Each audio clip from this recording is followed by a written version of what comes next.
Okay, Ritik. So it has been 6 months or more than 6 months when you filled your DAF.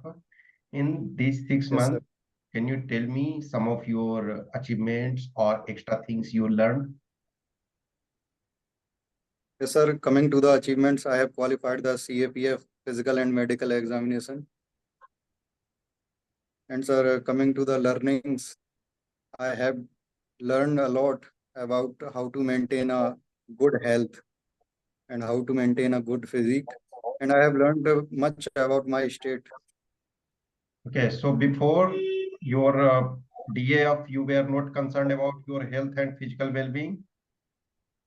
So I was concerned, but because of the requirement of the physical and medical examination of CAPF, I was more I was more learning about the physical and medical health issues.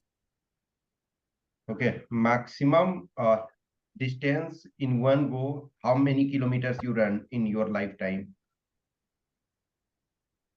Sir, I ran 5 kilometers. I ran 5 kilometers maximum. In how many minutes? Sir, I took 28 to 30 minutes. Okay. So you are interested in cyber security. Okay. Yes, sir. Yeah. Yes, sir. Can you tell me some of the initiatives of Government of India to protect people from cyber fraud, crime, theft? Yes, sir. The government of India has taken institutional and non-institutional measures. Like, sir, we have IT Act 2000 that deal comprehensively with the cyber crimes and cyber frauds. Also, sir, we have National Cyber Policy of 2013.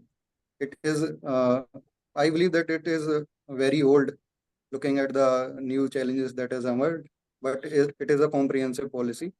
Also, sir, we have set up Indian Cybercrime Coordination Center and agency like CERTIN, that is a quick response emergency agency to mitigate cyber crimes and cyber frauds on the critical infrastructure of India. The other initiatives like Cyber Suraksha Kendra, Okay, okay. that is There was to a web series related to cyber crime, theft, etc. I think named as Jamtara. Did you visit? yes, Did sir. you see? Yes, sir, I saw that. Okay. Can you, in short, can you summarize just in 1 minute? Yes, sir. Jamtara is a place. I can't recall the correct state, the Chhattisgarh or Jharkhand. Jharkhand. So yes, sir. Jharkhand was the state. So there was a syndicate that was running fraud calls, and by these fraud calls, they were fooling some of the victims. They had personal data of their victims, and so by that personal data, they utilized their data to to make their accounts to Okay. withdraw some money from their account. In almost every state, there is some place for area for cyber crime and Sir, all. I think obviously in Jharkhand, Jamtara, in Bihar also some area is there. Is there any area specific in UP? it it might be some there might be some area, but sir, I am not aware of. Okay, okay, okay. What is the meaning of your name? Ritik meaning is from heart, doing everything from heart. From heart or heart?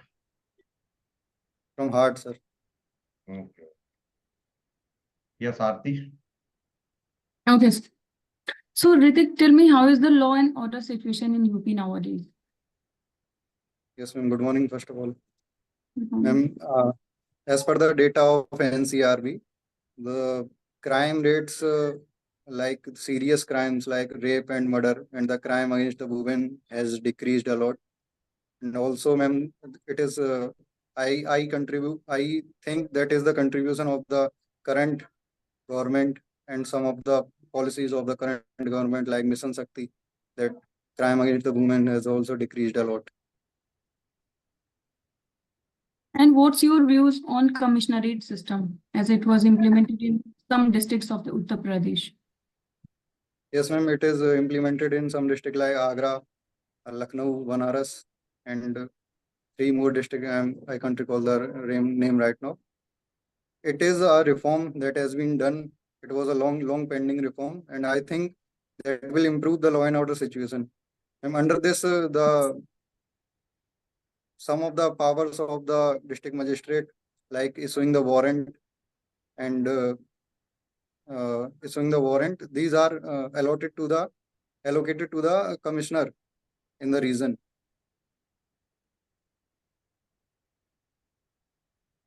According to you, what are the three major problems Uttar Pradesh is facing? Three major problems coming to the security.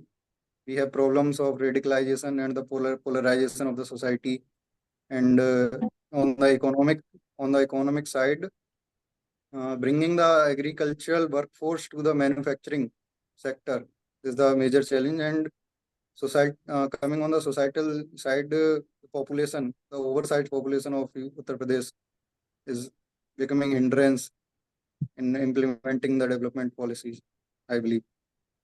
So government is taking any steps to tackle these issues or not?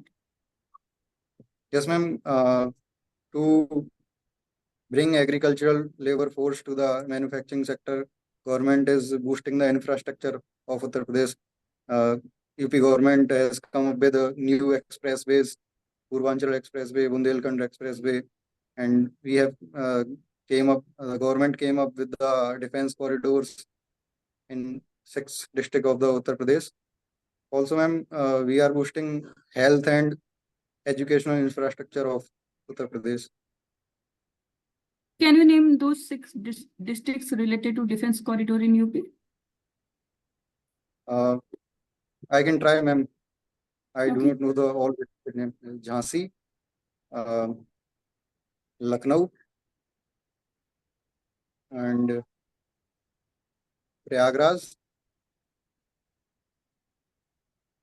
And sorry, ma'am, I'm not aware of other Prayagraj is districts. not there. Okay. So these Sorry, ma'am, I districts was. are Aligarh, Lucknow, Kanpur, Agra, Jhansi, and Chitrakoot. So is Yes, there ma'am. any other state also which has defense corridor apart from Uttar Yes, Pradesh? ma'am. Tamil Nadu state government is also implementing defense corridor. So what are the challenges behind developing defense corridor?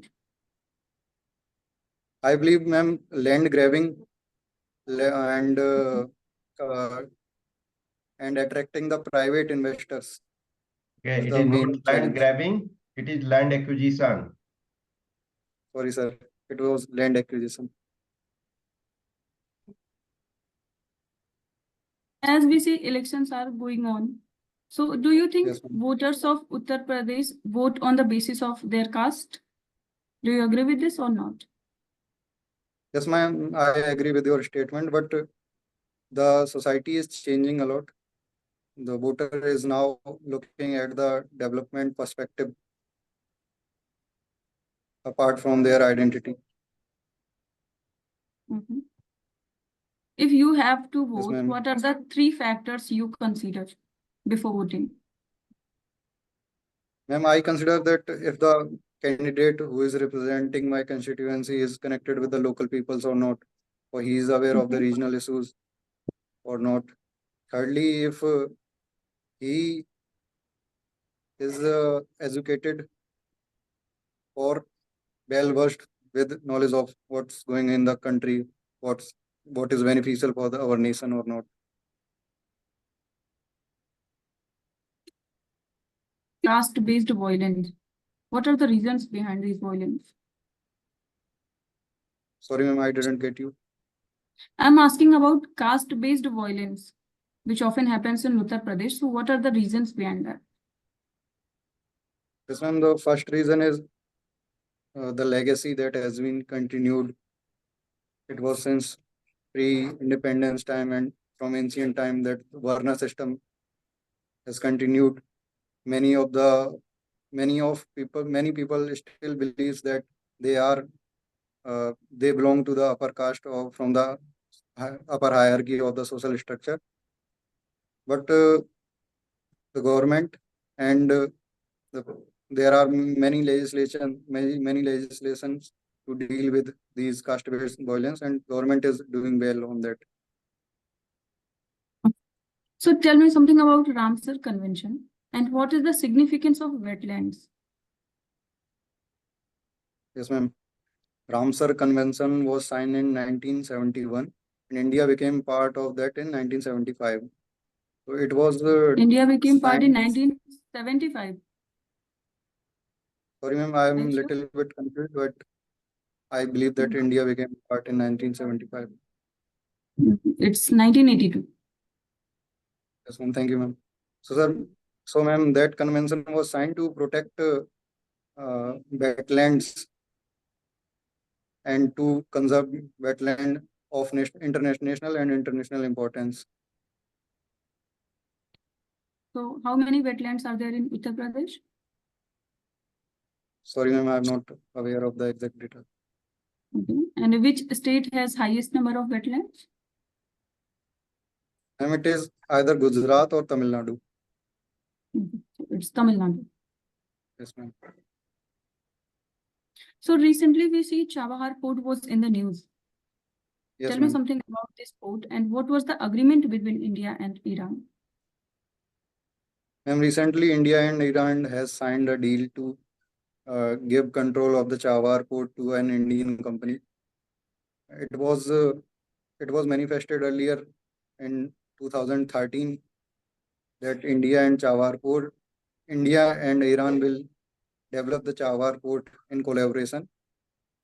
And recently we have seen that Chabahar port control is given to the India. So you have mentioned about geopolitics, like you have interest in geopolitics. Yes, ma'am.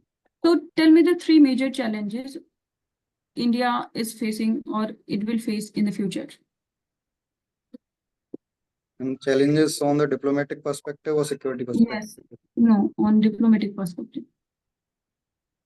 Yes, ma'am. I think the major challenge that is going to come in front of India is maintaining relation with either with the West or with the Russia.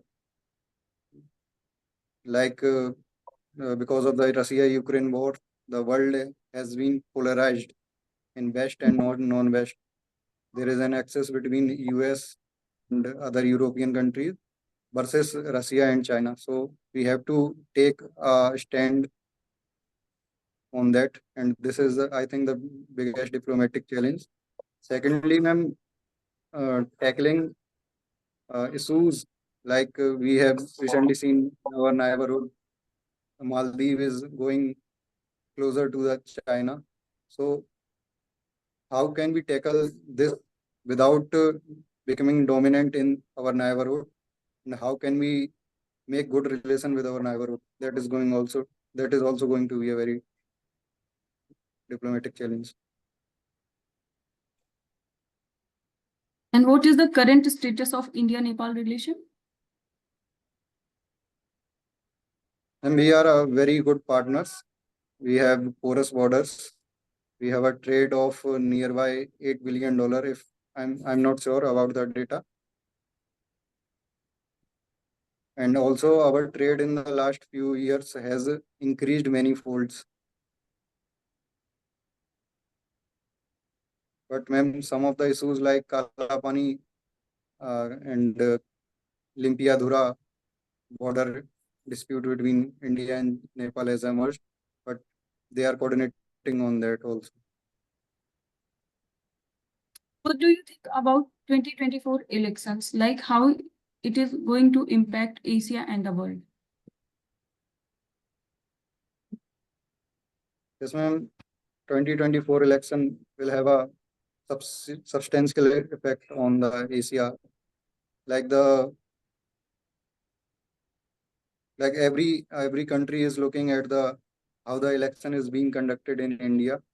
Some of the reports of United States and some of the agencies situated in the West has labeled India as an electoral autocracy. So why this by this election, the impact of this election will change the India's image on the global level. It That's may all. either be positive or negative. Okay. Sorry, ma'am. That's all from my side, sir.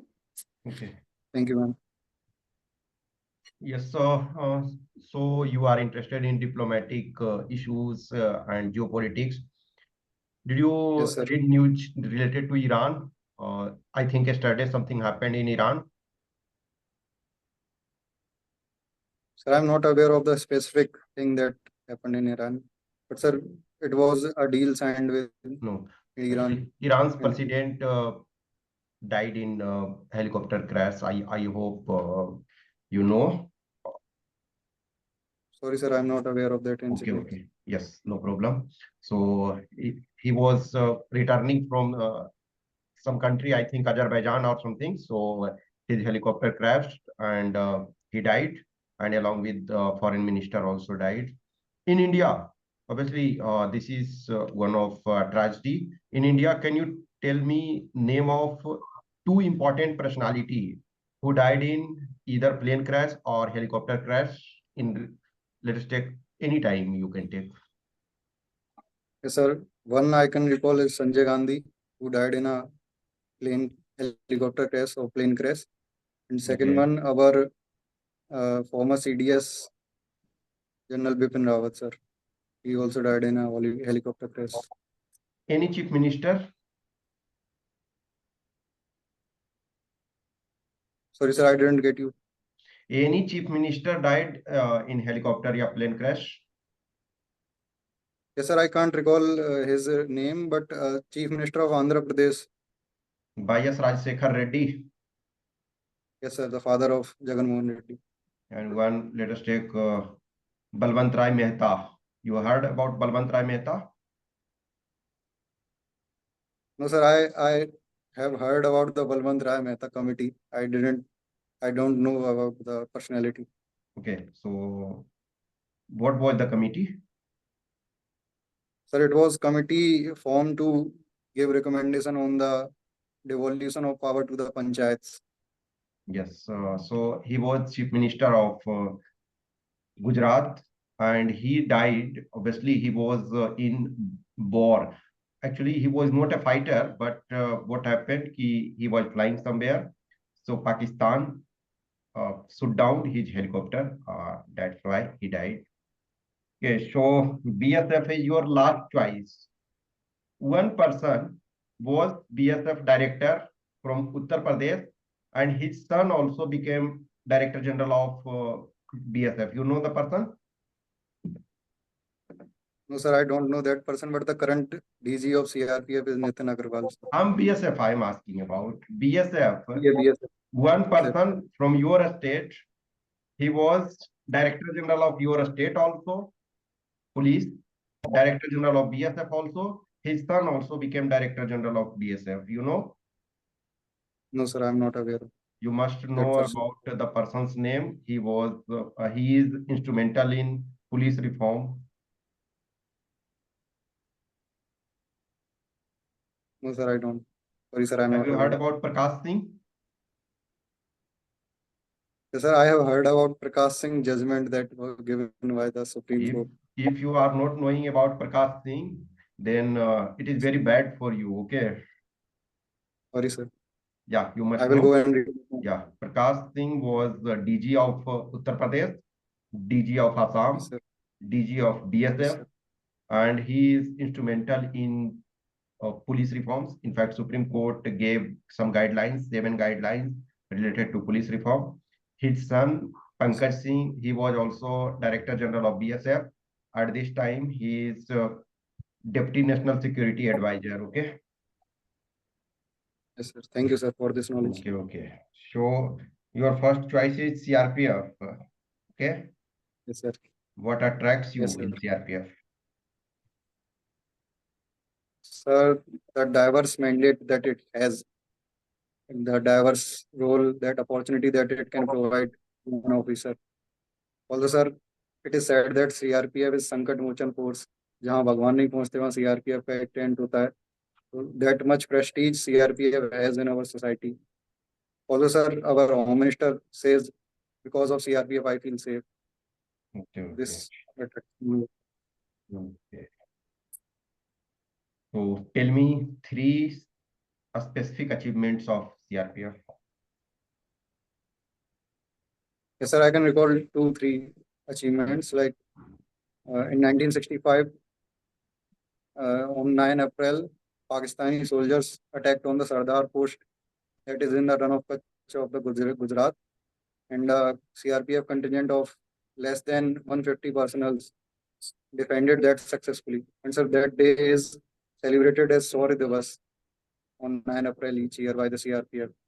The second, sir, in 1962, when Sino-Indian War was there, so a contingent of CRPF patrol was ambushed by the Chinese troop It in was the in eastern Ladakh. 1959 Hot Spring. I think 1959 in Hot Spring. 1959 Okay. Hot Spring, sir. Okay. So Anyone that was more? also defended successfully. Okay. Also, sir, in So 2000, at this time, let us take CRPF was also engaged in. There was PDG Parliamentary Duty Group, Parliament Duty Group, and CRPF was also engaged in security of Parliament. But now for new Parliament, CISF is being deployed for security. Did you read yes, that sir. news? Yes, sir, I read that news. The CISF is being deployed for the security of the parliament after Okay. an Yeah. misincident happened. So in general, how many CISF personnel will be there to protect Parliament? No, sir, I do not have knowledge about that. Okay, no problem. Anyway, by common knowledge, how many people, let us take you are security in charge. How many people you require? So I will require a full company of 150 to 120, 120 to 150 personnel. Okay, so your all people will be like Ajay Devgan, Akshay Kumar, Shahrukh Khan, Vidut Jambal. This type of people you will hire. No, sir, I will hire a personnel that is physically fit Okay, and so according mentally to fit. your estimates, these people can protect in 130. Okay, can you increase your number? No, sir, I think that a company is enough for the protection of the parliament. Okay, so all all security advisor and all are doing very wrong thing. They asked 3,000 people. So 3,000 people will protect parliament. So in you you should give suggestion why you are wasting so much money. I have some plan to protect with only 150 people. Okay. Sorry, sir. I should have read up on that. Okay, no problem. So if 3,000 people are there, Yes, sir. which rank officer will be made in charge of that entire security? Sir, I can guess. I do not have a particular knowledge. So that any officer from the DIG rank should be made charge of that. It should be means according to our strength, it should be DIG level officer. But Yes, sir. since I'm not knowing, I'm also not knowing the exact answer. But since it is very sensitive issue, in my opinion, some IG level officer will lead the things. Okay, Yes. so you are in working in Navodaya. So you are staying inside campus. Sir, I was working in Navodaya, but sir, I quit. I resigned from there in Okay, so October 1. when you were working, you were staying inside campus. Yes, sir, I was residing inside the campus. Okay, so you what facilities in terms of housing you were provided? I was provided with a type 2 quarter allotted to me. Okay, okay, okay. So what positive things you learned during the events for short span of time? What positive things you learned in Navodaya? Uh, some of the values that I learned from Navodaya first is discipline. I saw very much discipline in the teachers and in the students also, sir. Secondly, sir, students by their own maintained a good hygiene in the Navodaya campus. So that is the second value that I have learned.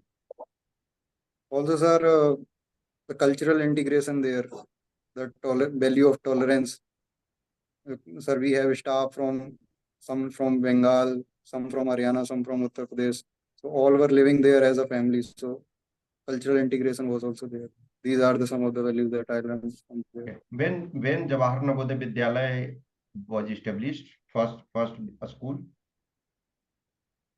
Sir, I am not aware of the first specific school, but it was established in 1986. And sir, I think it was first established in Jhajjar district of Haryana.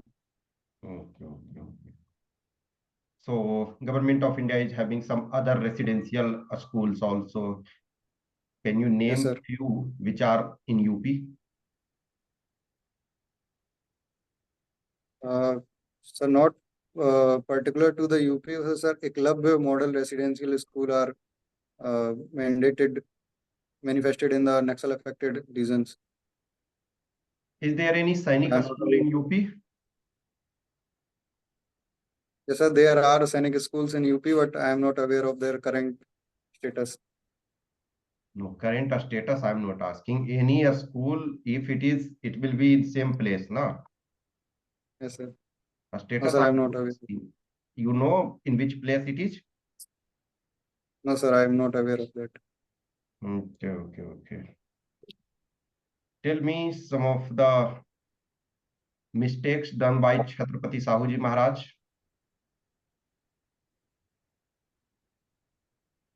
No, sir, I do not know about the mistakes he done. Achievements. Sir, he has done much for the marginalized section of the society to provide them the education and the dignity that uh, that they were deserving. Sir, he opened many of the schools for them, many of the education institutions. Also, sir, he has set up uh, workers association in the Kolhapur, where he was the Raja of the Kolhapur when he was the Raja. In general, what is the strength of Navodaya Vidyalayas? Obviously all are residential. So at one time, in full strength, full capacity, how many students are there? So there are 500 students in Okay. Navodaya Vidyalaya. What is the size of campus? So it varies based on the district. Sir, my school's campus size was 28 acre. 28 acre. Let us take hypothetical situation. If any Jawahar Navodaya Vidyalaya is located in Maoist affected area, and there Yes, is sir. threat perception, or there is threat of Maoist attack and all on that school, and this is in the campus of, let us take 35 acre. So Yes, sir. if you are given in charge of as a CRPF assistant commandant, since in Maoist area CISF is posted, so for protecting 35 acre campus, 500 students, and it is in Maoist area, how many people you require? I will require a company for that, and that will be sufficient for that. Okay, at this time you are taking much leverage. Ki I will take extra people. Okay, Yes, so sir. in The security of the child is more concerned because, sir, the smallest coffin are the heaviest.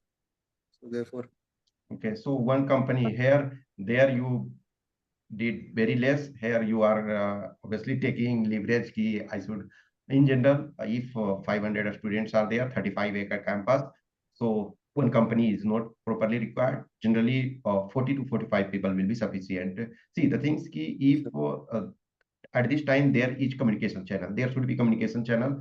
You will be in contact of some people, some authority, so that you can have if any need is required. Obviously 40 people is also sufficient, no problem.